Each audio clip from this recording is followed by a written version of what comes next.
Esse é um programa do Conselho Regional de Administração em que a gente procura associar, né, a produção artística em geral, na literatura, no cinema, nas artes em geral, na pintura, na escultura, nas suas obras de arte, na produção dessas obras, e conectar isso com o mundo das organizações, com a gestão das organizações, no sentido de estimular o aluno, ao estudante, ao profissional de administração, a reflexão da sua realidade crítica, porque como já é importante que o profissional entenda que a vida das organizações não se circunscreve aos quadradinhos dos organogramas e também às descrições dos livros técnicos, que as inferências, as ilações, as conclusões, as reflexões que ele faz no conjunto do cotidiano dele é fundamental a partir dessas referências artísticas, culturais, daquilo que foi produzido na trajetória humana ao longo de toda essa trajetória.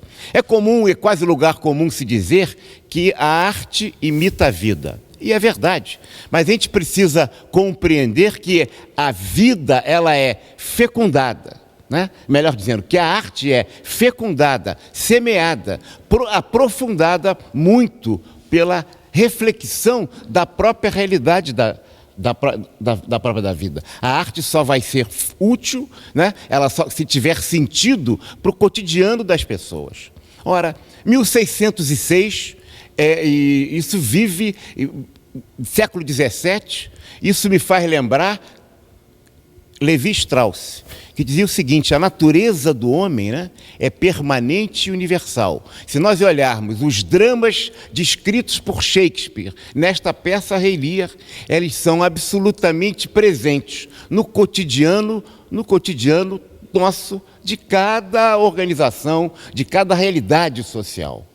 Vemos isso a todo momento, não precisamos lembrar, né, o império do Chateaubriand e o que aconteceu na luta, na crise de sucessão. Estamos assistindo hoje nos jornais o que aconteceu com um grande grupo, Pão de Açúcar, e a realidade se desfazendo na crise de sucessão e na luta fratricida entre os seus componentes. Se nós olharmos a mesma coisa na Casa da Banha, famosa Casa da Banha, que gerou o Porcão, o que aconteceu? O grupo dos esportes, né, do Jornal dos Esportes. Nós temos, para não dizerem que eu estou falando só de empresa brasileira e de organizações brasileiras, isso me faz lembrar a L'Oréal.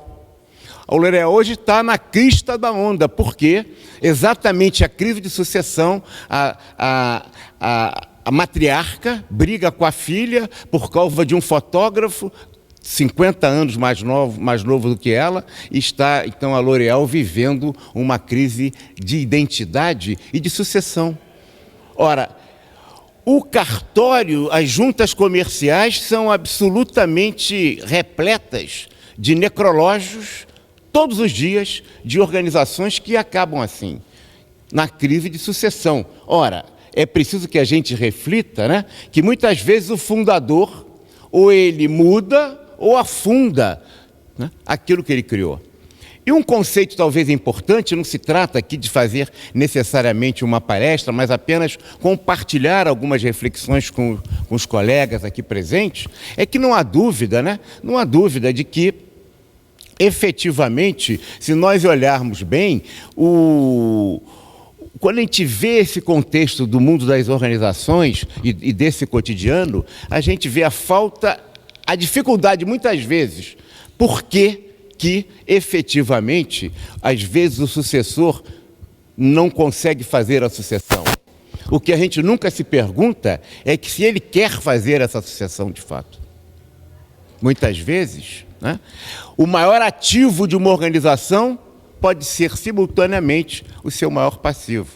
E aquele que fundou a empresa, que a transformou e que a criou e que a transformou num império, pode ser exatamente aquele fator que vai desencadear efetivamente a sua destruição. Que no bojo do crescimento existe também o processo da decadência. E essa falta de percepção disso, que no próprio DNA do executivo, muitas vezes, está dele fazer da sua organização, uma extensão do seu próprio DNA. contaminando o DNA da organização com o seu próprio DNA. E muitas vezes, a dificuldade das organizações de saírem da sombra do pai faz com que essa organização sucumba na mudança do meio ambiente. Foi assim com os dinossauros. A incapacidade de se ajustar às novas realidades do contexto em que vivia. Ora, o sucessor, há todas essas crises que Raimundo se refere, mas não há dúvida que há também a questão da empatia. Se colocar na posição do outro e ver como o outro vê, não como você veria se estivesse na posição do outro. Será que o nosso filho, por exemplo, quer efetivamente suceder-nos na nossa carreira profissional? Ou ele tem outro papel para a sua existência? Ele pensa em outro caminho para a sua vida? A gente tende a projetar nos filhos as frustrações que temos como pais, naquilo que não realizamos como pessoas. Assim como às vezes o criador da empresa quer fazer da empresa o seu início e fim e a sua morte, como um processo de que, depois de mim, já dizia lá o Luís XIV, après moi, o dilúvio, né? O le déluge, depois de mim, o dilúvio, né? Que se afunde o avião. O problema é de vocês. Vemos isso a todo momento, no cotidiano das empresas, e não adianta dizer como fazer, como não fazer, se nós não entendermos que as organizações não são lógicas como os computadores, as organizações são psicológicas. Nós queremos fazer das organizações, né, como se elas refletissem a realidade objetiva, quando a objetividade das organizações é a objetividade das percepções das pessoas. Organizações são pessoas se relacionando com pessoas para a consecução de determinados objetivos ou resultados, seja o império do rei Lear, seja o Pão de Açúcar, seja aqui esse teatro. Olha, se não houver pessoas, não há organizações. A organização, portanto, é uma ficção jurídica. Ela é uma ficção jurídica, é um ente que não existe se não for vivificado pelo ser humano que a integra. E se nós não compreendermos isso, a gente percebe a perspectiva do tempo, da temporalidade, da continuidade, do projeto de sucessão. Ora, isso não é só nas grandes crises de sucessões nas organizações, nas avaliações de desempenho também.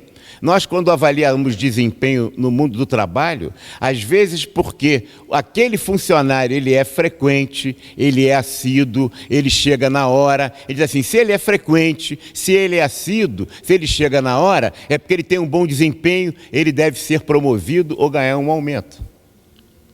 E nem sempre assim. Esse diretor, esse presidente que fundou essa empresa, ele é muito importante, porque ele fundou essa empresa, ele é caracterizado como se fosse um efeito de halo, e vamos dando àquele personagem, àquela figura, qualidades que ele não tem.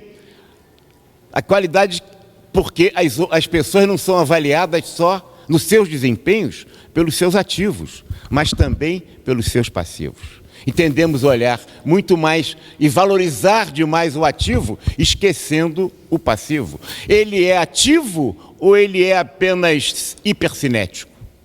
Ele é empreendedor ou ele é apenas ousado ou irresponsável? Quais são as características, né, desse executivo e que ele... para que a organização possa perseverar e continuar. Ora, isso nos leva a pensar também, como estava dizendo, na empatia. Será que nosso filho quer ser, e volta ao tema, quer ser aquilo que nós desejamos que ele seja? Quando eu falo isso, eu fico pensando num verso muito bonito que a Maria Bethânia cantava de uma música antiga, muito importante, que dizia assim, eu arrancarei os teus olhos, e tu arrancarás os olhos meus, e eu colocarei os teus olhos no lugar dos olhos meus, e tu colocarás os meus olhos no lugar dos olhos teus, e eu passarei a ver pelos teus olhos, e tu passarás a ver pelos olhos meus. À medida em que fazemos isso, nós não estamos mais vendo como nós veríamos, mas como aquele pessoa vê. As organizações são psicológicas, não são o profissional de administração, que é dar uma racionalidade de objetividade apenas, que precisa e é necessária, mas a vida não se restringe, não se circunscreve a essa realidade. E se não fizermos... Onde eu botei água? E se não fizermos isso, nós vamos errar na crise. Ao projetar os nossos anseios, os nossos desejos, as nossas frustrações nos nossos sucessores ou nas nossas organizações, fazemos com que essa organização não se desenvolva e não cresça. Vimos aqui também um processo que a gente pensa sempre existir apenas na política, esquecendo que nas organizações há conflitos, interesses, grupos, panelinhas, cliques, divergência. Se são pessoas que compõem organizações, não há organização sem pessoas, cada pessoa é uma singularidade, é uma tipicidade, é um único ser. Que eu fico vendo, Rodolfo, quando eu vejo livros assim, organizações felizes, como se fosse possível todas as pessoas que estão na organização serem todos felizes. Aliás, como se fosse impossível as pessoas serem felizes ou de felicidade não fosse estágio em determinados momentos, né?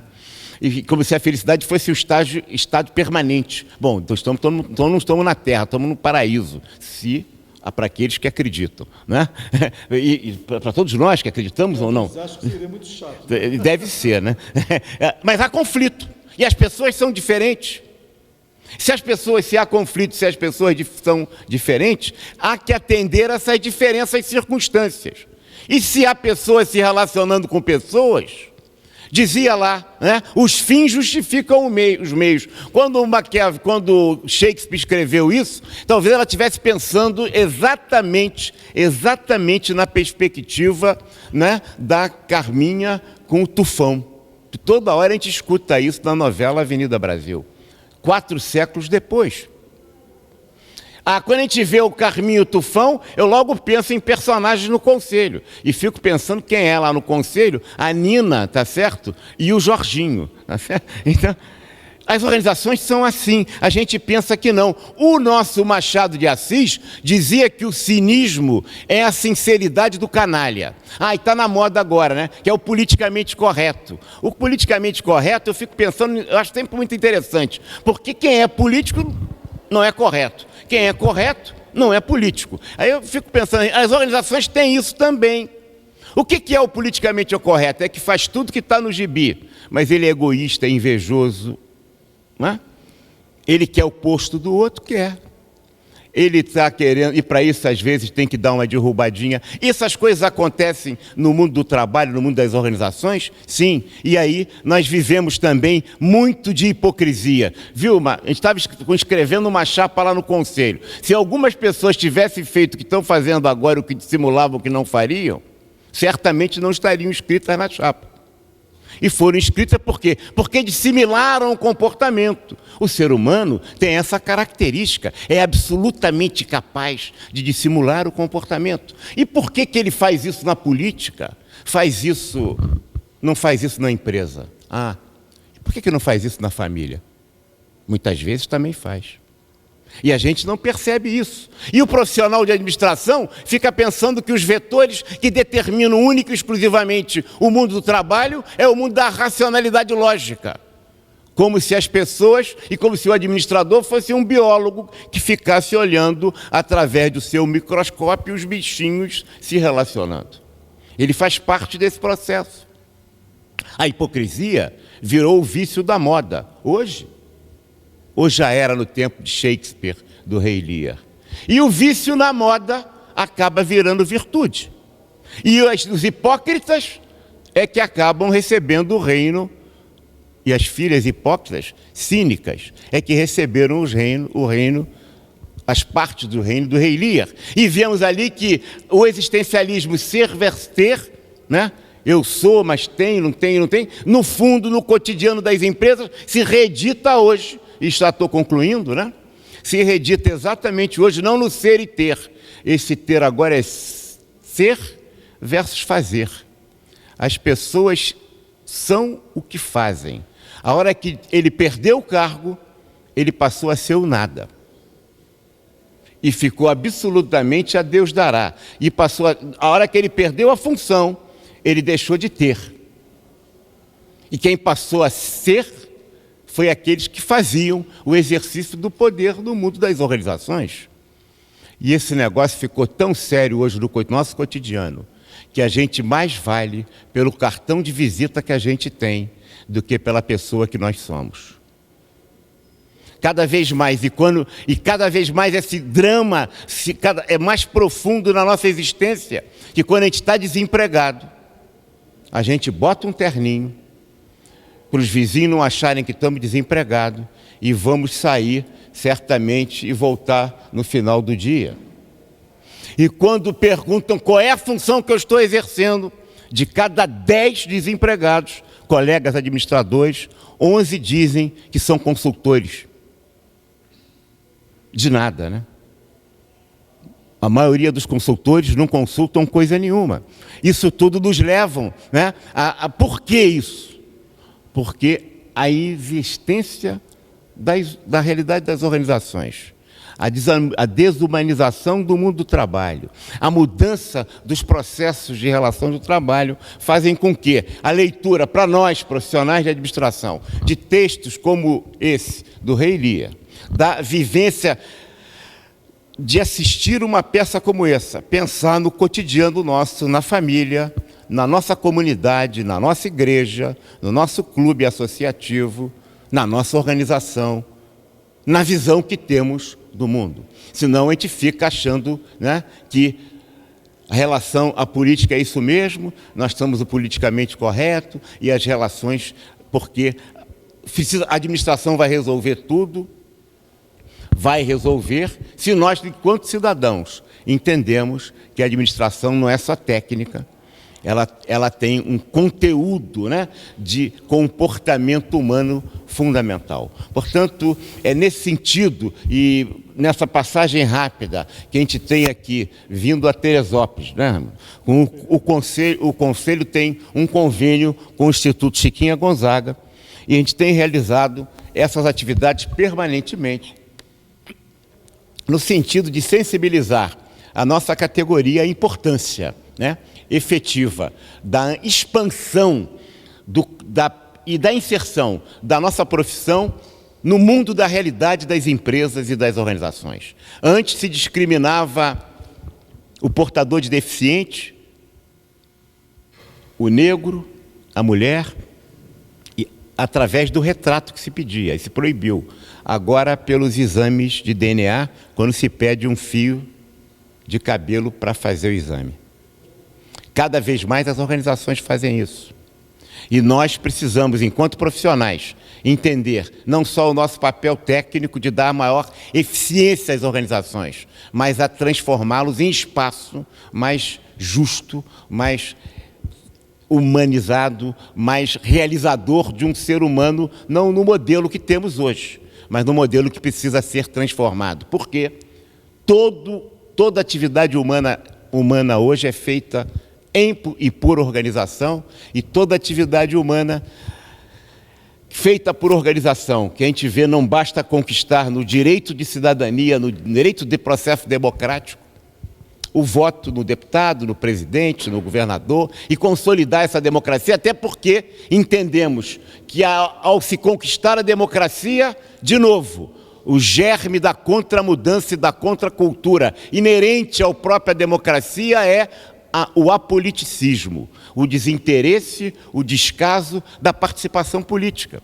É sempre assim, em todos os países do mundo. Está acontecendo nesse momento com o Brasil. Para quê? Né? E por isso que o Bertoldo Brecht fala no analfabeto político, e a gente fica reclamando da inexistência dessa participação, mas isso faz parte do processo democrático. Se faz a discriminação contra o negro, contra a mulher, ainda hoje, né? A gente fala-se muito no desenvolvimento da mulher na empresa. Eu fico vendo nas direções das organizações quantas mulheres são tão poucas. No conselho de administração das empresas, então, muito menos ainda, né? Então, a mulher o negro, portador de deficiente físico, o homossexual, enfim, os discriminados nas organizações, apesar das leis. As organizações não são espaços ainda inteiramente democráticos. E, nesse sentido, o Conselho também tem essa responsabilidade de fazer os companheiros pensar quando vão ao cinema com a sua família, ao teatro, como assiste vão numa galeria de arte, entender como é que se dá o processo de decisão na criação artística de uma pintura ou de uma escultura. Então, agradecendo a presença de vocês, eu gostaria de convidar aqui o conselheiro nosso Francisco de Jesus e o nosso companheiro de muitas lutas e de muita afirmação da nossa profissão aqui, Rodolfo Mader, também conselheiro nosso, que foi muitos anos e continua sendo o nosso delegado representante. E eu queria convidar, então, o Francisco de Jesus para entregar ao Rodolfo Mader, nosso companheiro, uma singelíssima homenagem, né, e reconhecimento no muito que ele já fez pela nossa profissão em tantos anos e pelo muito que ele ainda vai fazer trabalhando para a nossa profissão, né, que eu sei que você, junto com o Sequim, é uma dupla que formam aqui em Teresópolis. Né? Em Sequim? Perfeito. O Sequim, que é o colaborador principal e fundamental, né? Nosso professor e coordenador. Né? Esse aqui. Como pessoas bastante humanas. É verdade. Fizeram tudo de boa vontade, me levaram lá, me trouxeram, tudo assim. Olha, essa dupla aqui, Raimundo, é igual o Pelé Coutinho que você gostava e que eles mais jovens não conheceram. Por favor, velho. Rodolfo, na verdade... Alô? Alô? Tá? Rodolfo, na verdade, quem tinha que fazer isso era o Wagner, né? Mas ele fica repassando a coisa, né? O que a gente quer fazer aqui, Rodolfo, você é uma pessoa que, aqueles que não sabem, por muitos anos foi conselheiro nosso, titular, lá no Rio, e já não sei há quantos anos é o nosso representante aqui em Teresópolis. Foi professor de muitos aqui da cidade, e a gente não podia deixar, nesse momento que a gente sabe a tua vida está mudando, você não está conseguindo ir ao Rio, participar das nossas reuniões, a gente não podia deixar de registrar, para que você já tem várias coisas que deve registrar isso aí, mas uma coisa pessoal do nosso conselho, para você lembrar sempre da gente, da passagem sua por lá. Assim, a gente tem primeiro aqui um quadro, que é dessa peça que você acabamos de ver aqui, para você guardar lá naquela tua biblioteca. Segundo, a pasta de conselheiro, que tem o seu nome gravado aí. Essa é a pasta que os conselheiros recebem, que ele não tinha tomado posse, digamos assim, para ele, na sua casa. E por último, esse livro, que é um livro de Henry Ford, já de quando? Esse livro é traduzido. Eu ia dizer, traduzido por Monteiro Lobato. Mas ele é publicado quando, Wagner, você sabe? Esse livro foi originalmente publicado em 1940. Com tradução do Monteiro Lobato. Eu costumo dizer que esse livro tem texto em português, ele é muito melhor do que ele em inglês, porque um livro traduzido pelo Monteiro Lobato, realmente, por melhor que o Ford fosse em escrever em inglês, não faria certamente o que foi Monteiro Lobato para escrever em português. Esse livro foi publicado, estava esquecido, perdido, a própria editora não sabia que esse livro estava perdido, os professores de administração que falam de Fordismo nunca leram os livros de Ford, a não ser quando foram buscá-lo através do seu texto original, e são 3, os 3 estão publicados ali, os 3 publicados, traduzidos pelo Monteiro Lobato e mais. Tão importante quanto o livro é o prefácio que o Monteiro Lobato faz. Acho que tem uma dedicatória, né? E para o nosso... E fechando aqui tem uma dedicatória ao Rodolfo, companheiro e amigo de todas as lutas e sonhos. Sonhos, vitórias e derrotas. Dos amigos do Conselho Regional de Administração, e aqui vai a assinatura minha, claro, evidente, não podia deixar de ter, e dos demais conselheiros do nosso conselho para você, Rodolfo. É isso, obrigado você por ser nosso parceiro e continuar com a gente.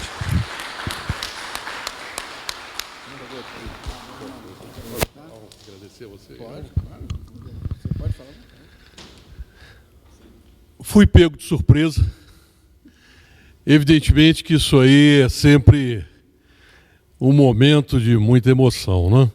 Mas momento de emoção mesmo é ver o Conselho vir a Teresópolis, aqui, capitaneado aqui por nosso querido amigo, companheiro Wagner Siqueira, trazendo um pouco de cultura dentro dessa cultura de administração, que a muitos parece árida, mas na verdade é uma ciência em que cada dia mais a gente se apaixona. Essa presença do Wagner aqui é uma coisa que me comove, porque a amizade que eu tenho a ele e a nossa saudosa Gilda, de muitos anos, e agora respondendo aqui ao nosso querido Francisco, são quase 30 anos, não é, Wagner? Juntos, e agora com a companhia também do Francisco, nosso conselheiro, e o nosso querido professor Siquinha aqui presente, que nunca deixou de ser um irmão, né, ombreando sempre, principalmente aqui na nossa área de Teresópolis. A nossa jurisdição aqui da Casa do Administrador abrange São José do Vale do Rio Preto, Guapimirim, Magé e Teresópolis. Está ali na Avenida Feliciano Sodré, 864, ali na loja 121, ao lado da SEDAI. E eu gostaria de convidar a todos para ver esse livro que acabo de receber aqui, que vai para a nossa biblioteca, felizmente, e também a pasta do conselheiro, que ficará no meu coração e lá na Casa do Administrador.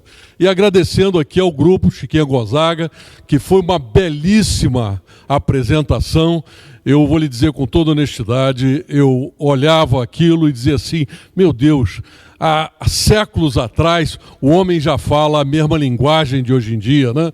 E o Wagner colocou muito bem todos esses valores que William Shakespeare nos falou há tanto tempo atrás, estão hoje realmente presentes a cada dia no cotidiano das nossas organizações.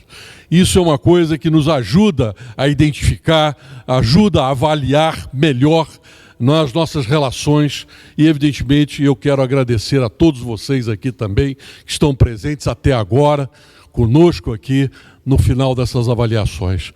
E eu gostaria de dizer que, na verdade, a gente é administrador há muito tempo e a gente identifica aqui em Teresópolis um grande núcleo, uma grande comunidade, uma comunidade forte, Wagner, não só de administradores profissionais, mas também de interesse dos estudantes de administração em chegar a esse estágio. E o que a gente puder fazer, nós vamos fazer para ajudar eles todos. Muito obrigado a vocês pela presença de vocês todos aqui. Bom, eu queria mais uma vez agradecer a presença de todos vocês aqui e agradecer ao Conselho por mais essa oportunidade, né? E de lembrar apenas uma coisinha bem rápida. É que ele falou em Conselho, né? E se vocês analisarem a história e virem os grandes administradores que houve em toda a história, por trás de cada administrador havia um conselheiro. Quer dizer, os bons. Aí ele chamava para si conselheiros bons, que eram pessoas sábias e que entendiam muito de administração rudimentarmente, naquela ocasião, sem ter estudos nenhum, não é? Mas sempre havia um bom conselheiro. E por trás também de muitos desses reis, rainhas, administradores, havia também mulheres, porque eu também, a segunda coisa que eu vou dizer, é que já foi provado que quem melhor administra no Brasil essas bolsas, famílias, essas coisas assim, quando realmente administram, são as mulheres. As mulheres sabem administrar muito bem. Então não é justo o que o Fagner colocou, quer dizer, ele colocou uma realidade, não é justa essa realidade. E muito obrigado. Sim.